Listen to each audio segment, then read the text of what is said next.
Hello FPL managers, welcome to the FPL Optimized podcast. This is episode number 58. We were eagerly waiting for FPL to return after the international break, and what a return it was.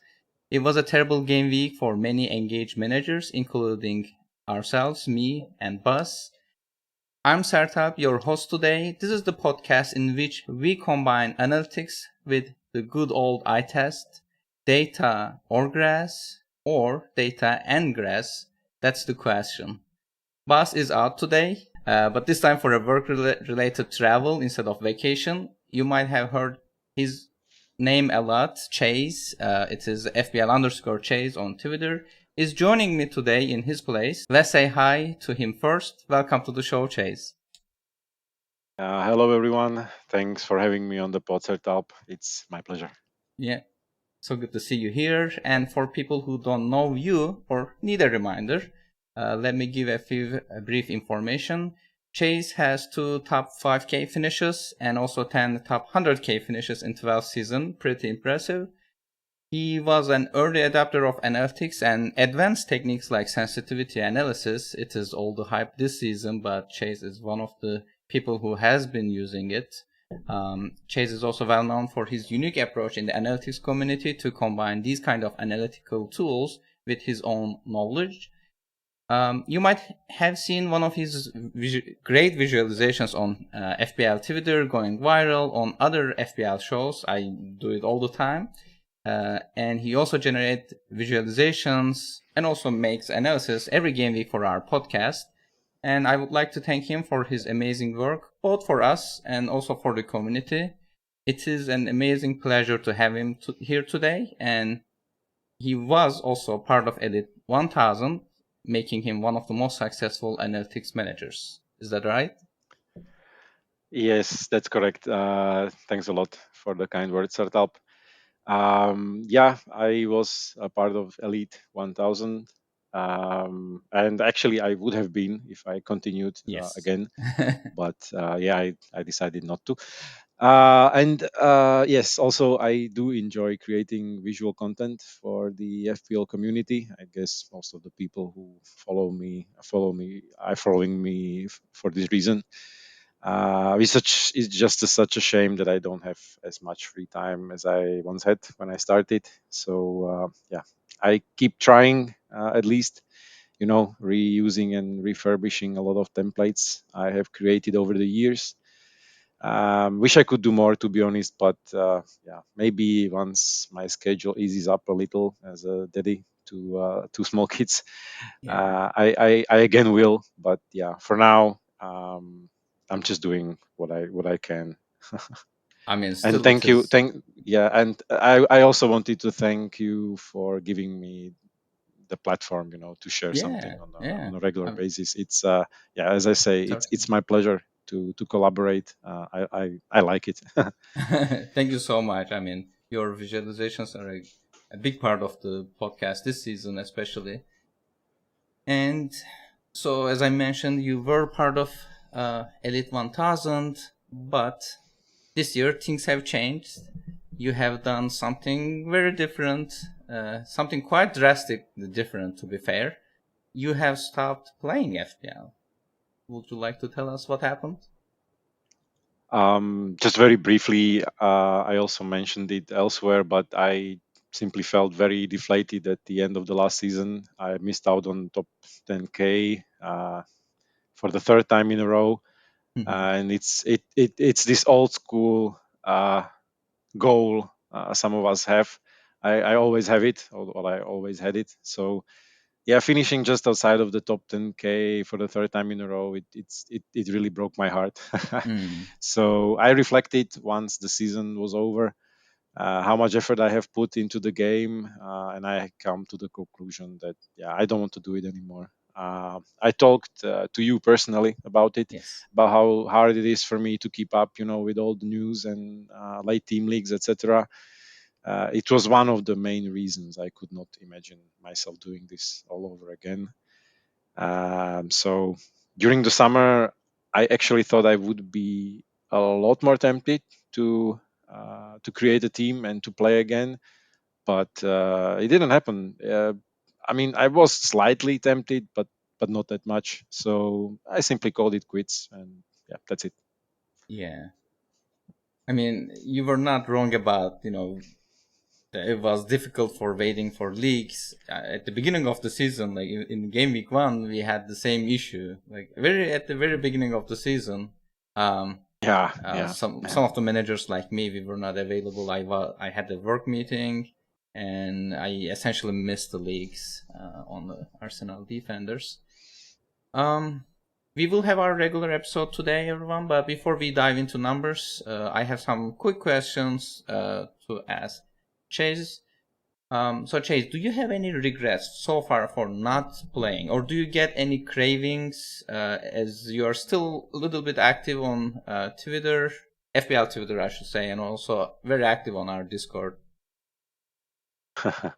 I don't really have regrets quitting Okay. FPL. I definitely do want to play some football-oriented game competitively, so I will try to play the UEFA Champions League fantasy. Mm-hmm. This will have to do the job for me. Okay. It's a bit more relaxed format, less restrictions, less game weeks, and yeah, deadline is at the kickoff, so that helps too.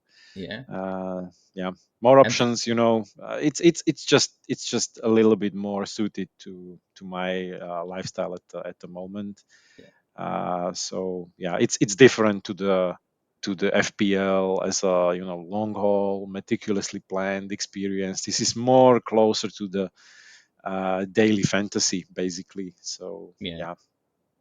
So, do you also have a target in UCL Ah, fantasy, no, like I don't no, know, no, no. 10,000? I don't Okay. even I don't even know the rules. I'm asking guys on Twitter, on DMs, and on Discord how does it actually work. So no, I That's good. actually So no. you're a kind I of mean, like a I want to casual. do as best I can, but no specific goals. There is a lot less players actually. I have seen like game week 1 is upon us, basically on match day 1. It's called in UCL, and it's just 1 million players. So Yeah. I guess top 10K is reachable here.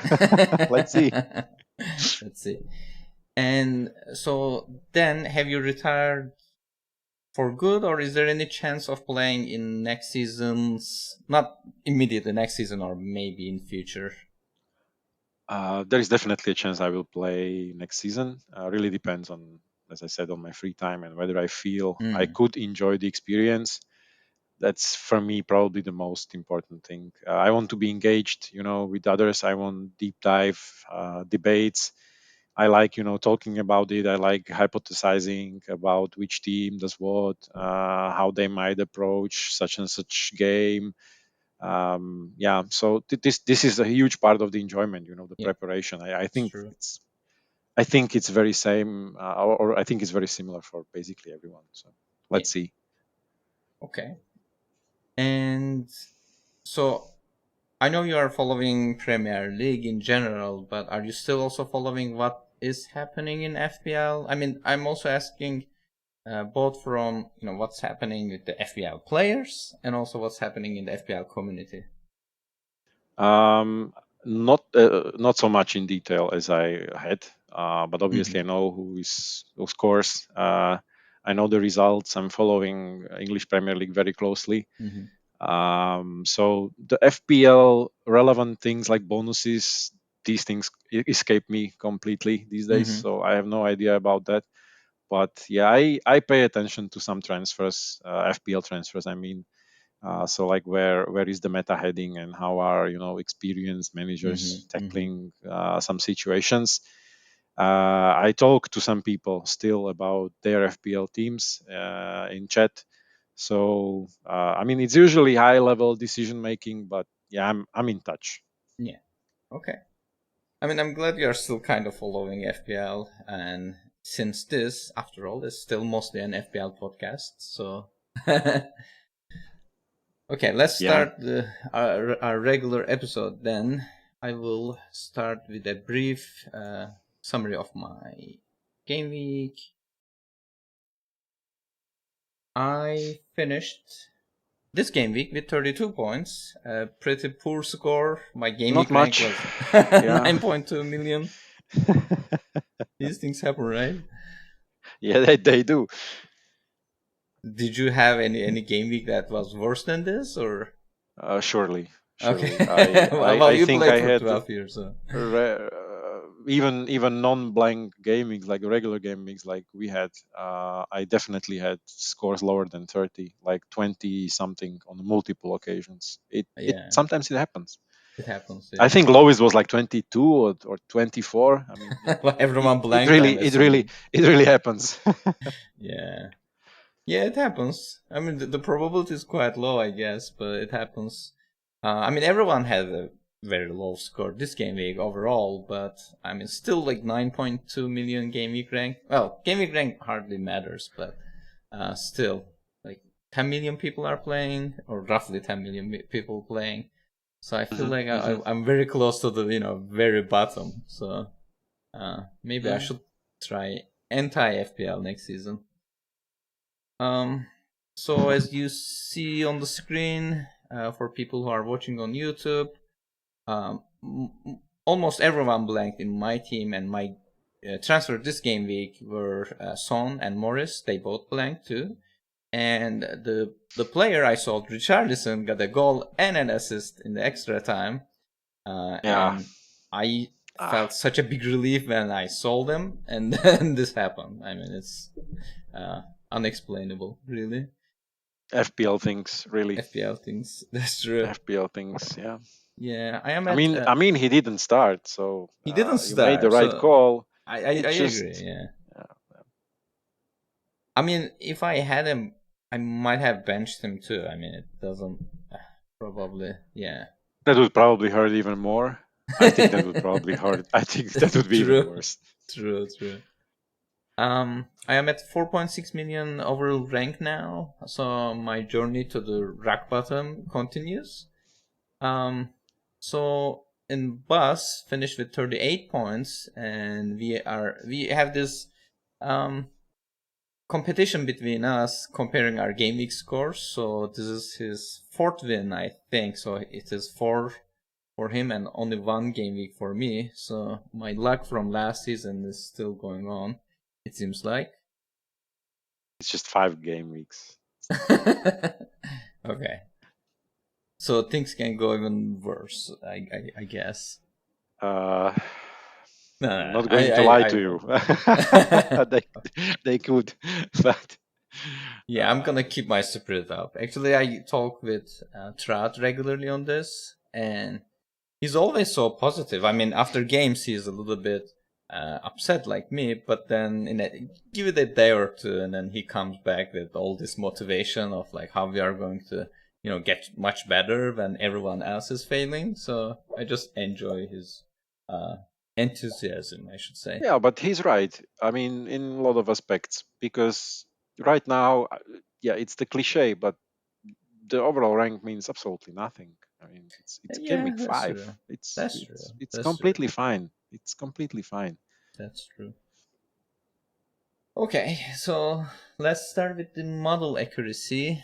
Um, and so for people who are watching on YouTube, so this is the bar chart that we show the projection model accuracy, and people who are listening, I will go over some of these values very quickly.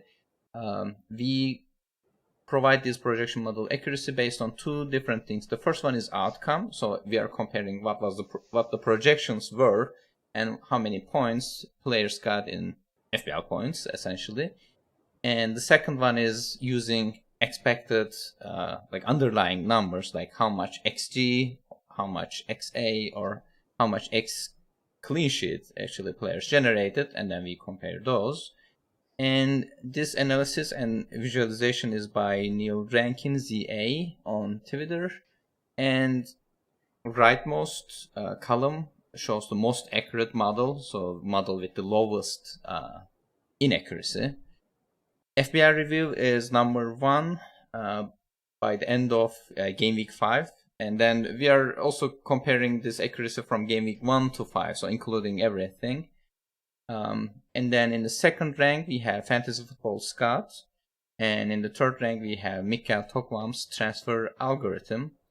And fourth place, Hub. Fifth plays Fantasy Football Fix. Then we have FPL Team and Draft Hound. So these are all the projection models that we are tracking. Some of them are free, but most of them are paid models. As you might have noticed, also from the data itself, if you are following these models, certain positions have higher inaccuracies. I mean, as we talked about this over the last episodes too, goalkeeper projections are usually very the least inaccurate. I mean, it is not very difficult to kind of predict if it will be a clean sheet or not, and then generate these outcomes based on that.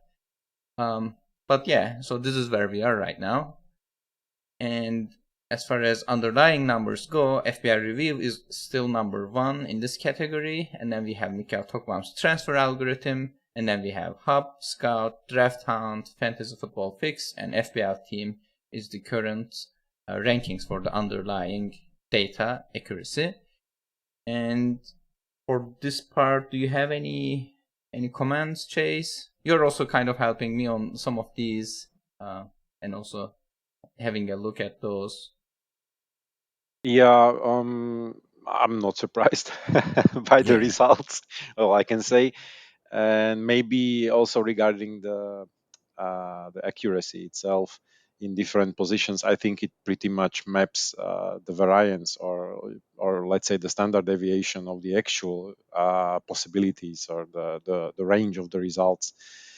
Because obviously for goalkeepers or defenders, usually the range is a bit lower than for midfielders. I mean, when a midfielder scores hat-trick and has 2 assists, it just blows out of proportion. So that's also why the error can be higher for midfielders than other positions, and that's why also goalkeepers score a little bit better in the accuracy, because the range of the outcomes is simply not that wide. That's basically it. That's true.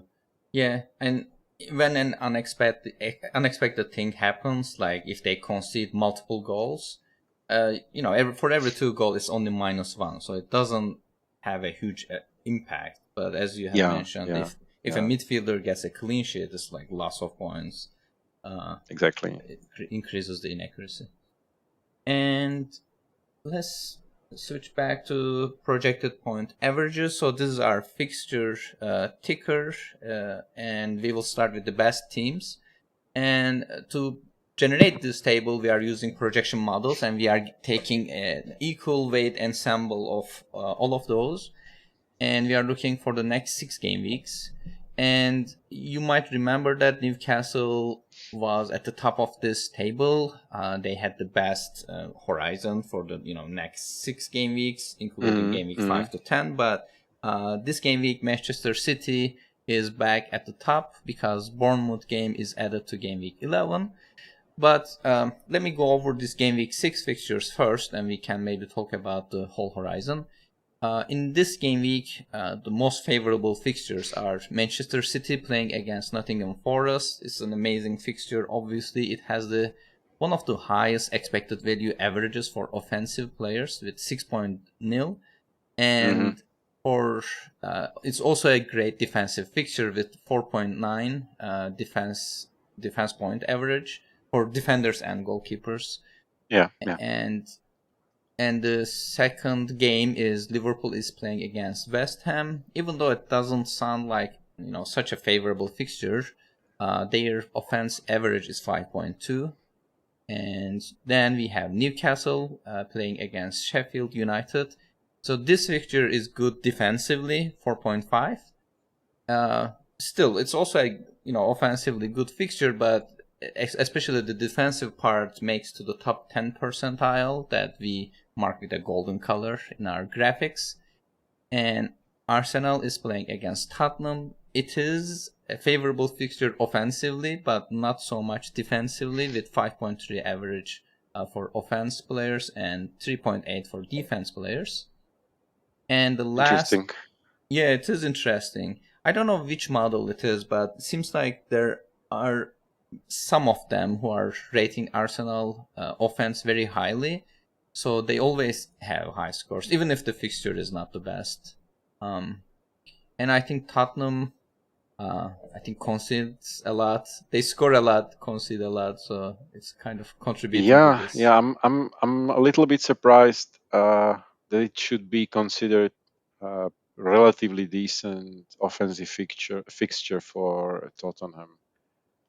They are playing at Emirates, right? So that sounds Yes. like a really tough spot to travel to. But yeah, I mean it's North London derby, and things just happen. So Yeah. I mean, we will most probably see goals at both ends and probably multiple goals when we talk about the history of this matchup. But using the data alone and cold heads, I'm surprised. Yeah, I think Tottenham, like, if I didn't know what happens in this fixture, because there probably will not be that many cold heads during the game. Mm-hmm. I would be surprised that this is rated as a good fixture. But yeah, given the history of the game, it probably is on both sides, Yeah. offensively. I mean, but let's see, Yeah. because I think Arsenal are actually they with the inclusion of Declan Rice and what I have seen so far in the data, uh, they are now even better Yeah. defensively than they were last season. I mean, they are making improvements. I don't know when the team strengths will fully align into their actual form, but at the moment they are probably one of the like the best defensive improvements in the league, and they are Mm-hmm. already one of the best defensive teams in the league. So yeah, they are Yeah. doing something really really well. Let's see.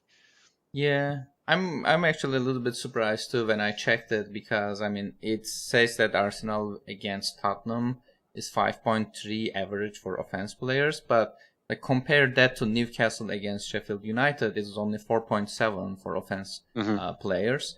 It doesn't sound so fair, because like Tottenham is a tougher fixture than obviously Newcastle. If you compare Newcastle to Sheffield and Arsenal to Tottenham. But yeah, this is what the data says, so Yeah, we're sure. just reporting it.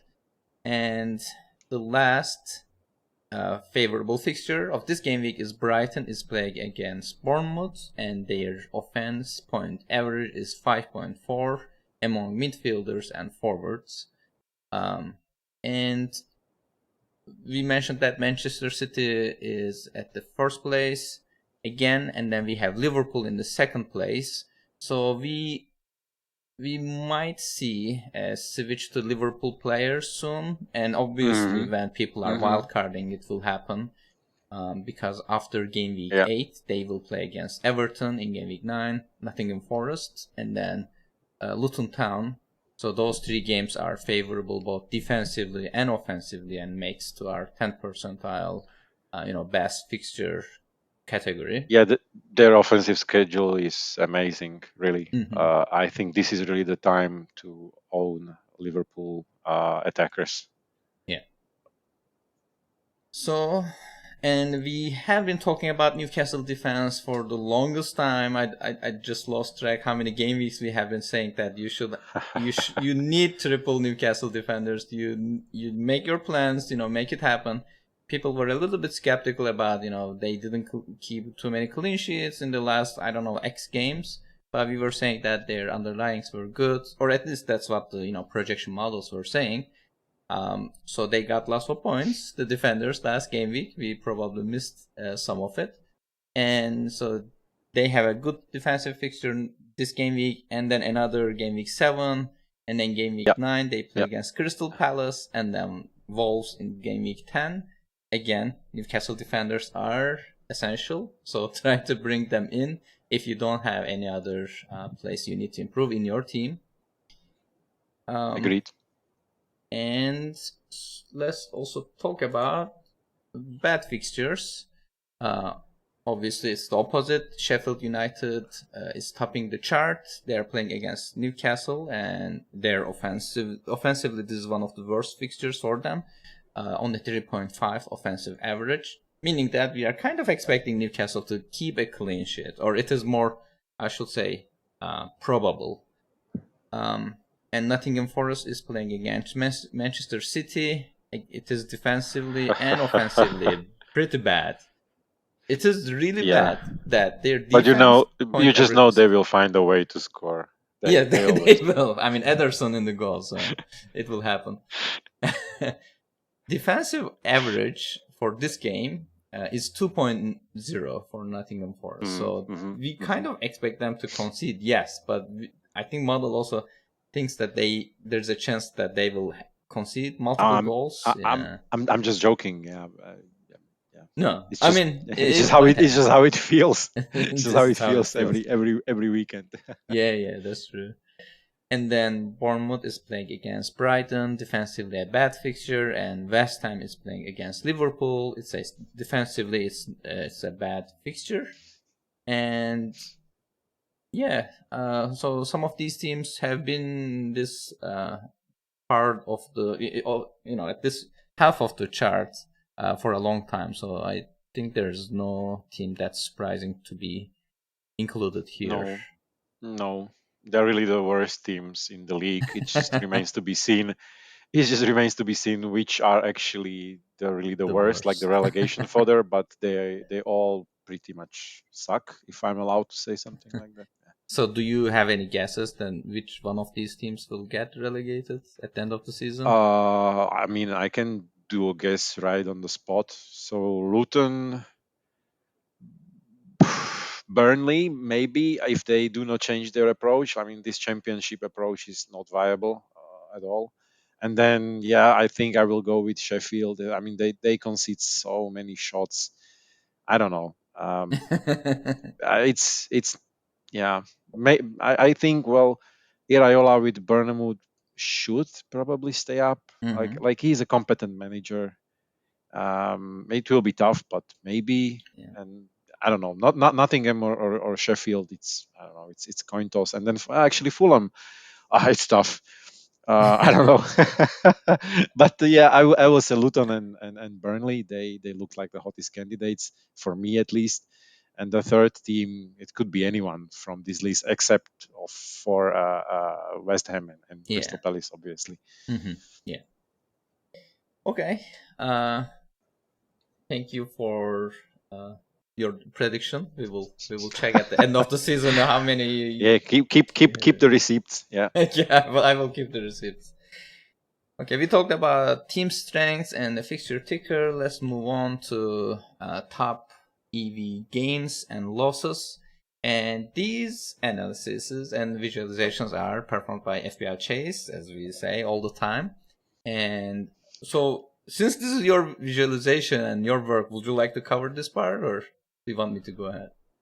No, I mean I can briefly just mention that yeah, the models updated. Obviously, Mm-hmm. Doku's X-Mins. There are probably most of the models were very low on him because we didn't really know what will be his status in the squad, and I think Grealish is also injured. So this helps Doku's X-Mins a lot, and this is basically why we see such a steep increase That's in the why. EV. Okay, With makes sense. WordPress, I think that's a little bit trickier because I don't think his X-Means projections should change that drastically. I feel like there is some models just catching up on his underlying numbers Mm-hmm. and his role in the West Ham team. Obviously, he has had a really glaring start. I mean, he's the star at the moment at West Ham, even though the results might not be that great. But yeah, he's doing everything right now, assisting, scoring goals. Yeah, so it looks like a really good signing for West Ham, and definitely there is a huge uptick in his underlying numbers Mm-hmm. from the Southampton times. So I think models are a little bit Catching up. adjusting. Yeah. Yeah, they are catching up. They are adjusting to the new reality that he's no longer playing for Southampton. Mm-hmm. And then I don't know. It's just like usual stuff. Haaland. I don't know. I actually don't know what could be the reason he's gaining strength, but yeah, he's good. He's the best asset in the game. Hmm. If he is gaining strength in the models, yeah, I mean everybody will own and captain him anyway, so Yeah. we can skip him. He's not that uh, relevant. Yeah. yeah, probably he isn't. And then maybe at the bottom of the table, so it looks like the golden boy, Alvarez. Julian Alvarez. He's now getting even more um, attention. Um, I think his X-Means were relatively Low. good Okay. already. I think they Okay. were already good. So this might be just a slight adjustment of his nailed onness. Hmm. Like he based on the Pep's recent comments, he is Yeah. almost I undroppable. was going to So say. his X means are probably rising, and thus X points projections will probably rise even beyond the next week. But let's Yeah. see. I Yeah. mean, He's the right overall. now, yeah, right now he is looking like the player to own, and he's looking like an important piece for Manchester City. I'm not sure he's the game-breaking asset, but he's definitely a good FPL asset. Yeah, he's the most transferred in player with almost like 596k new owners. So yeah, Yeah, yeah, yeah. No surprise, really. yeah. Um, and let's check top XP losses. Yeah. So here we have our main loser, and that's Havertz. Yeah, that's massive drop off in expected points. And yeah, obviously this is the result of his first benching in English Premier League. Mm-hmm. So Fabio Vieira started ahead of Kai Havertz, and I don't know. It's an interesting one to follow because maybe the models are a little bit too quick to adjust. I'm really not sure how to read Arteta because he obviously signed him for this number 8 role. Maybe he just decided that he needs a little bit more time off starting 11 to adjust to this position, Mm-hmm. because even during the weekend, so he wasn't subbing on for a striker, he was subbing on for Fabio Vieira actually. So he was subbing on for like number 8 in midfield. Mm-hmm. um, so yeah, it remains to be seen, but definitely his nail-on-ness is now not looking that great, and he has an asset. Yeah, he's on a free fall, Mm-hmm. and yeah, the models are reflecting it, just like they are reflecting on the third place Chilwell. So Yeah. this is also a tough one because Chilwell seems to be difficult asset to predict when he will play right now Mm-hmm. because yeah, obviously he was benched, and the weeks before he was subbed early. So it doesn't seem like Pochettino knows exactly how he wants to utilize Chilwell, or maybe he knows, but Chilwell is not fulfilling the role uh, to his idea. Tough one for the owners because I know he is heavily owned in the community. Yes. Yeah. I think the fixtures, the immediate fixtures, are still very good. Uh, Tough one. I don't know. I Yeah. He's. if I was a yeah um, if I was FPL manager still and had Chilwell, I wouldn't know what to do.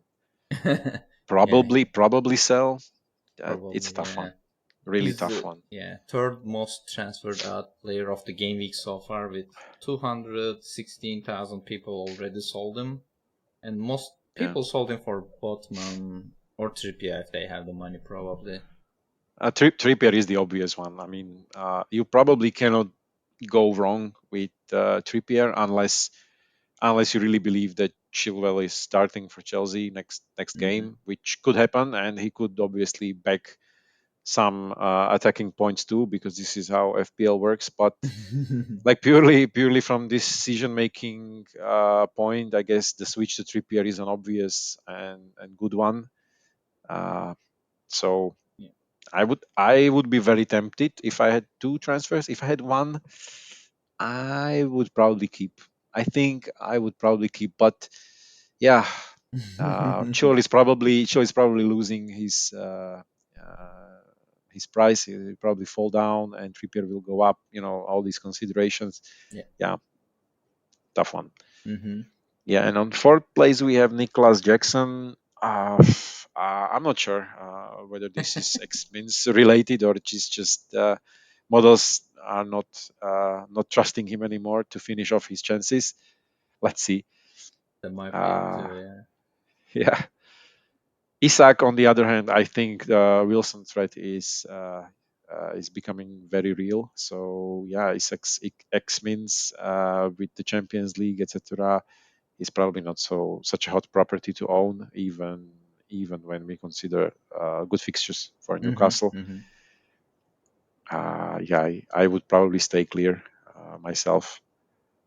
Yeah, and I don't know. The rest of the guys are not that popular FPL In FPL. assets. Yeah, that's true. Yeah, Ferguson obviously is a good asset, but I don't know. I think he was injured. I do not have the latest intel on him. So yeah. Yeah. And I'm also checking the most transferred out players and comparing it with this list. So we have Jackson, Isaac, Chilwell, top three. And then we have March, who's not in this list, but lots of people are also selling him. And then the Fixtures probably. Brighton fixtures fixtures are probably. turning really bad. Yeah. Although they are looking like a good team that can, win pretty much against anyone these Mm-hmm. days. But I understand. Yeah, I think if you are not emotionally attached to Brighton assets, it might be a good time to sell. Yeah. Yeah. That's true. Okay, thanks for covering these and also generating these visualizations and for your analysis. And as we usually do, let's talk about the optimal wildcard team of the game week. So this is the current optimal wildcard team for game week 6 and beyond for the next 8 game weeks, if I remember correctly. And as I have been doing for the last few episodes, I am running these with transfers enabled. So the solver is also allowed to make transfers or schedule some transfers. And so I will go over this team. So we have Sanchez in the goal, and we in defense we have Estupinan, Schär, Trippier. In midfield we have Saka, Mubemo, Eze, Bruno Fernandes, Rashford. And in forward we have Alvarez and Haaland. And on the bench we have Kaminski, who is playing in game week 7 for his double. And then Morris, who is also playing in the double game week. And then Yeah. Botman, as we covered, they have good defensive fixtures. And we have Perk at the last bench spot, who is also playing for the game week 7 double game week. So how do you feel about this team? I'm slightly interested. White picking easy. I think it's because I think their fixtures turn really good in a few weeks, so it's probably long-term planning. At least it looks like that. But I'm actually not entirely sure how much it costs. So it probably is a really affordable option, right? He's an affordable option, but yeah, I was also wondering the same thing. I mean, from Solver, I was getting the suggestion of selling Richarlison for as and I was wondering why it's happening. I was checking the data. I might even have asked you about that, but then I realized there are So the models are actually split on this. So FPL review thinks that he's not a good player, but then Mikael Tokmam's model says that he is. I mean, his projections are really high. Mm. And I was also asking the same question in the Discord. People were saying that, well, if you increase his minutes, he's also a good option, even with using with the FPL reviews planner. And then I checked his XG. I mean, his XG is not too bad, but most of the Yeah, shots yeah, he takes are from a long distance. He takes so many shots, and they are so low yeah, XG. So yeah, yeah. eventually he accumulates enough XG, but there's not enough goals to justify it, I guess. I don't know. Actually, I think he could be a good option. I'm Mm-hmm. just surprised. That's basically it. I wouldn't expect him to feature because of those few fixtures next. But Yeah, I'm not sure. You said what was the horizon? Like it's the entire eight horizon we see here. Oh, okay, so it's eight eight game weeks. weeks. Yeah, Yeah, that makes sense. That makes sense because then their schedule actually it's turning really really hot. It's yeah, really looking great. So yeah, and it makes a lot of sense actually. Yeah, yeah, yeah, and this is it another way does. of looking at that team. He plays in most of the game weeks, except Manchester United game in game week 7 and also Newcastle in game week 9. For the other games, his EV is decent, like 5.3 this game week against Fulham, and then 5.24 against Nottingham Forest in game week 8. So for the price, I think he's very decent. Yeah, And I'm looking at his numbers. It's insane. 4.6 shots per 90. Wow. Okay. Okay, yes, and it looks like yeah, he's playing full games. yes, Yeah, that's true. it's 90 times 5. It's really 5 full games. Okay, okay, okay. I take it back. I take it all back. It is looking very, very solid. Let's Yeah. pick. Is he really 6 point something? Okay, okay, okay, okay. That's understandable.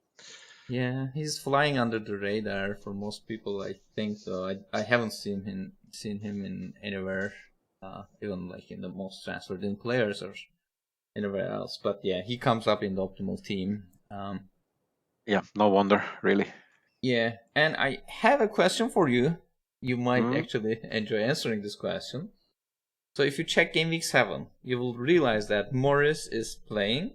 Obviously, it's his double game week, and Haaland's EV is only 0.07 less than Morris. And the solver is going for the highest EV or the best average case. But knowing you, I have the feeling that you wouldn't captain Morris for that game week. Am I wrong? No, you're right. I would Captain Haaland. What Is what it? was the EV difference you said? 0.07? Yes, 0.07. So Okay, no, no, 7.59 no, for. no Yeah. chance, no chance. I would go. No. So what would be the EV difference for you to captain Uh, Morris? Like if you were playing, oof. obviously. Yeah, tough one. Or are you saying Tough. that there's no way? I mean, No, there would Holland is. definitely be a way. It's just that the player should not be named Morris, I guess, for me to consider him. But So the name is kind of, yeah. no, I think I I don't know. I I see. really don't know. I mean, you have to consider that like 90% of the FPL world will go with Haaland. Yeah, that's true.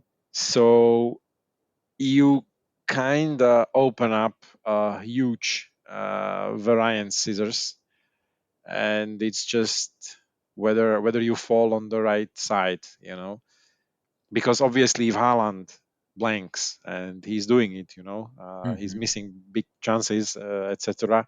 So it's definitely possible. It could happen, and you could profit massively over the entire landscape of FPL.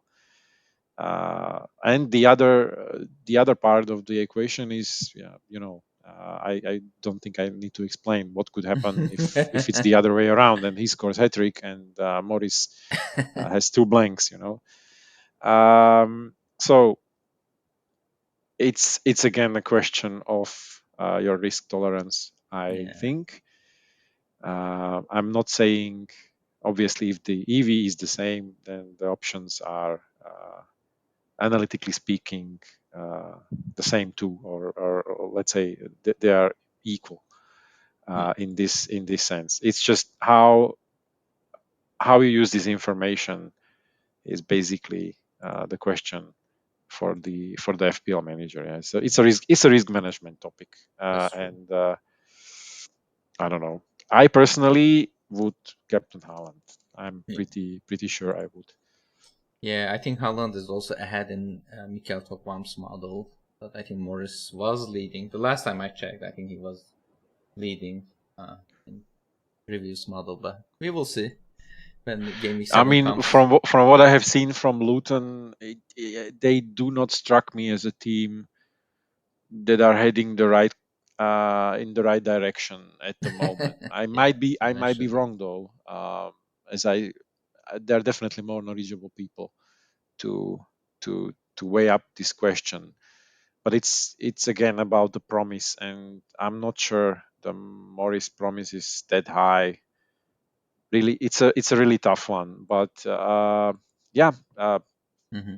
if if uh, if everything happens like if it falls your way, the Morris call, you will gain hugely. Yeah, Like you will win a lottery in FPL basically. So that's true. uh, it yeah.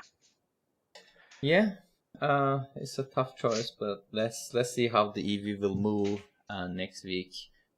Like especially after observing this game week, probably people will pay some attention to Morris in the Wolves game from a captaincy perspective, whether it will Yeah. worth the risk or not. So we will Yeah, see. maybe one more thing I would mention is also the level of trust you have in the EV when it comes to Yeah, newly promoted sides. Because obviously, when we talk about Haaland, we know the entity. I mean, the entity has played in EPL many games, scored many goals, etc., etc. We know about the team, we know about his role.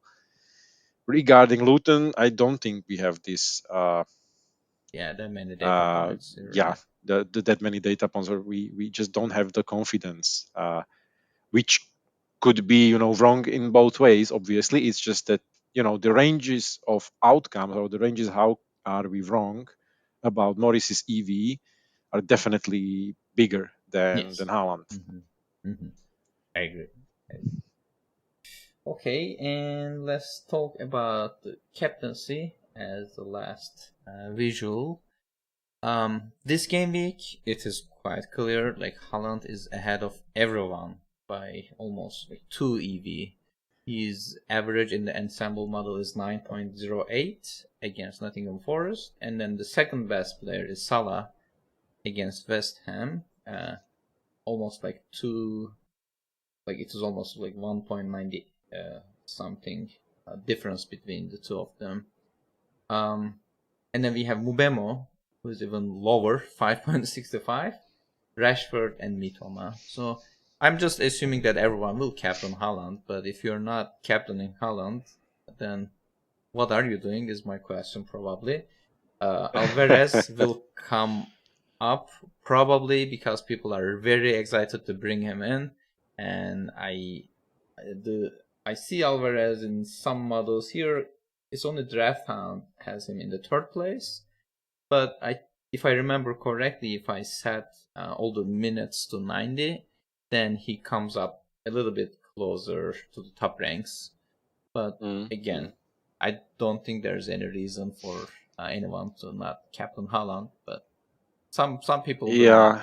Yeah, that I mean, if you captain Alvarez over Haaland, that's next level. How would I say it?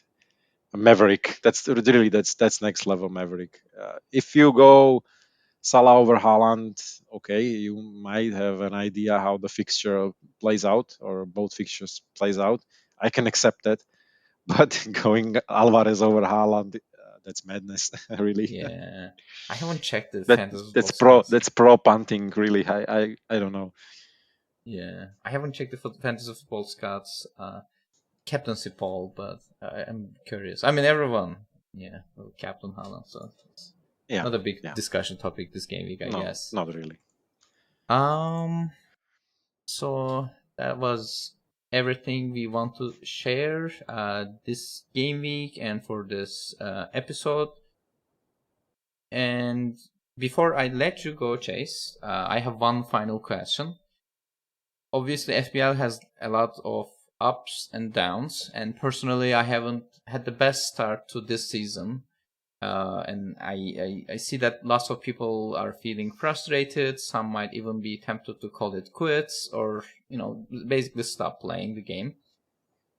You were a long time player, and the experience you had these first weeks of the season, what would your advice be for those people who are feeling burned out by FPL already?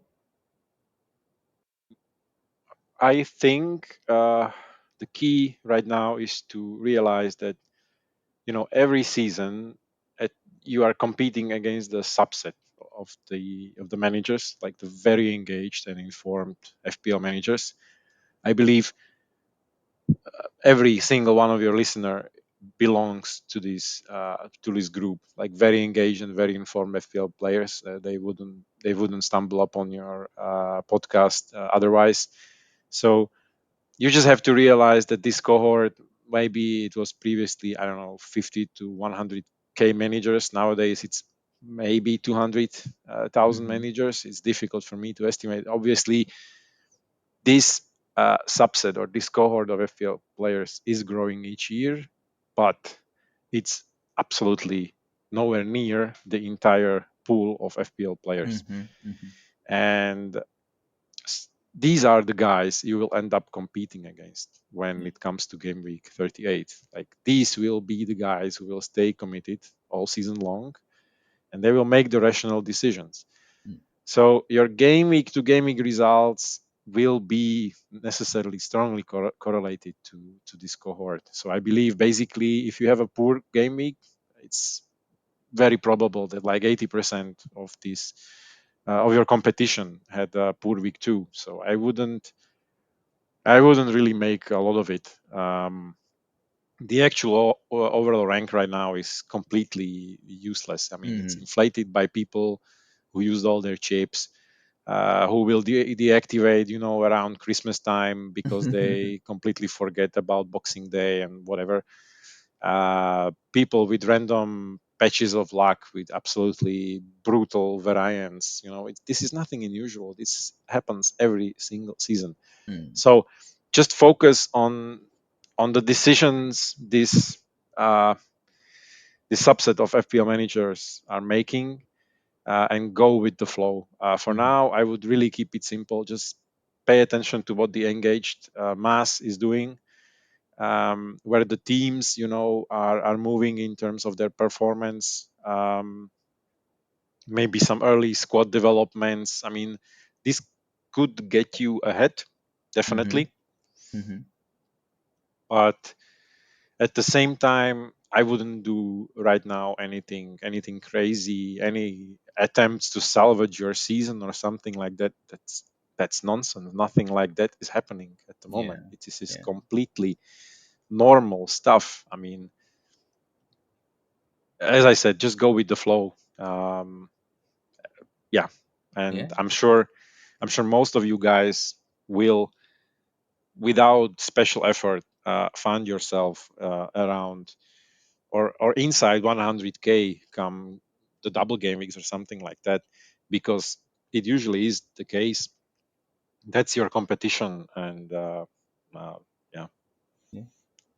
Thank you. that's that's Yeah. that's really what I would say. That was a great answer. I like it.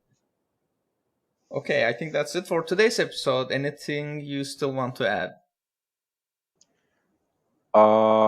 Probably no. Thanks, really.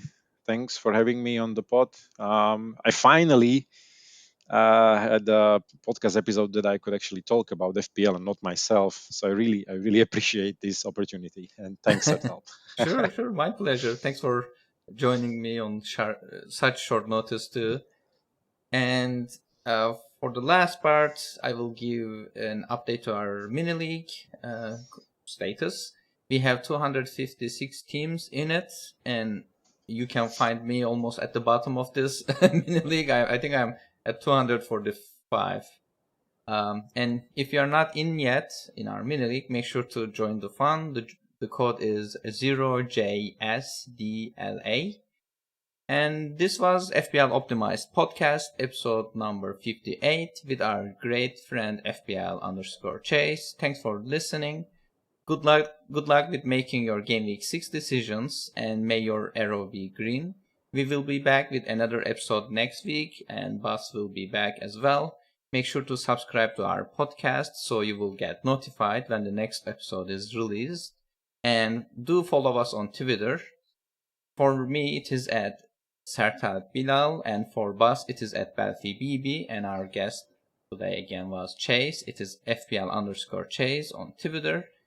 And you can also find our podcast on YouTube this season. And until next time, stay curious and stay analytical. Goodbye.